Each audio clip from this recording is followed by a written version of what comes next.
आकाश को बचपन से ही डरावनी कहानियों का शौक था। वह हमेशा से भूत प्रेत और रहस्यमयी जगहों के बारे में जानने का इच्छुक रहता था।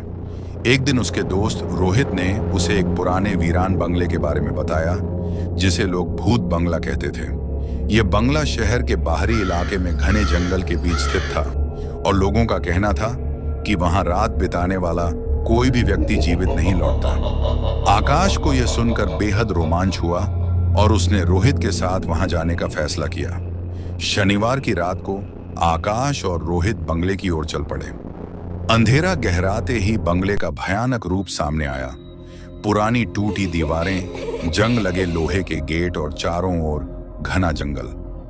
बंगले के चारों ओर एक रहस्यमयी सन्नाटा फैला हुआ था, जैसे पूरी दुनिया अचानक थम गई हो। दोनों दोस्तों ने हिम्मत जुटाई और गेट के अंदर कदम रखा। जैसे ही उन्होंने बंगले के अंदर प्रवेश किया, दरवाजे की चरमराहट और फर्श की हल्की हल्की आवाज ने माहौल को और भी डरावना बना दिया। आकाश ने अपने मोबाइल की टॉर्च ऑन की और दोनों अंदर की ओर बढ़ने लगे। अंदर का नजारा किसी खंडहर से कम नहीं था।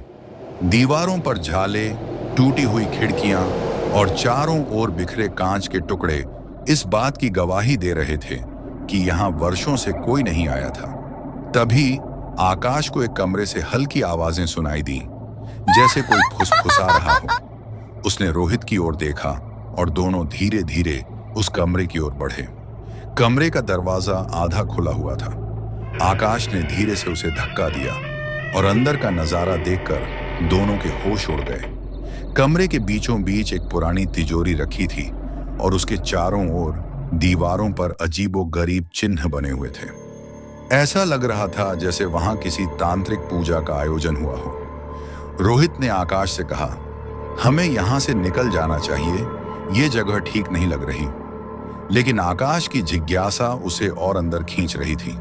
उसने तिजोरी की ओर कदम बढ़ाए और जैसे ही उसने उसे छूने की कोशिश की, अचानक कमरे का तापमान गिरने लगा।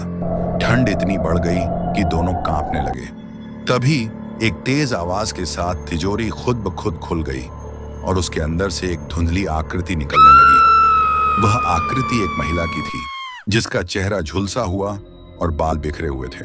उसकी आंखों में खून उतर आया था और वह गुस्से में चीखते हुए बोली, तुम यहाँ क्या कर रहे हो? ये जगह तुम्हारे लिए नहीं है।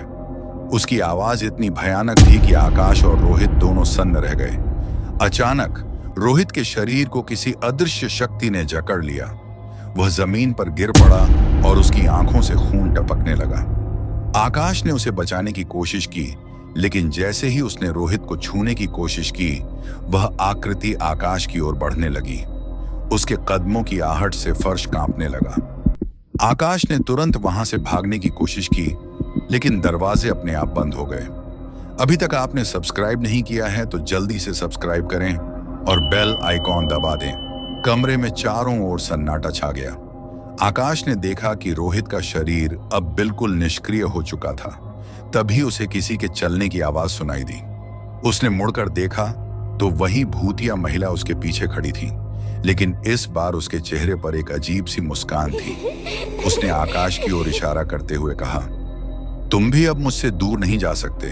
आकाश ने भागने की आखिरी कोशिश की, लेकिन उसके पैर जमीन से जैसे चिपक गए। अचानक उसे ऐसा महसूस हुआ कि किसी ने उसकी गर्दन पर हाथ रखा है। वह चीख भी नहीं पाया और उसकी सांसें थमने लगीं। अगली सुबह पुलिस को बंगले के अंदर 2 लाशें मिलीं, एक आकाश की और दूसरी रोहित की। उनके चेहरे पर एक अजीब सी डरावनी मुस्कान थी, जैसे उन्होंने मरने से पहले किसी भयानक रहस्य का सामना किया हो। लोग कहते हैं कि उस बंगले में जो भी जाता है वह किसी रहस्यमयी ताकत का शिकार हो जाता है। आज भी वह बंगला वीरान पड़ा है, लेकिन रात के सन्नाटे में वहां से अक्सर चीखने चिल्लाने की आवाजें सुनाई देती हैं। अगर आपको और भी डरावनी कहानी सुननी है तो जल्दी से सब्सक्राइब करिए और बेल आइकॉन दबा दीजिए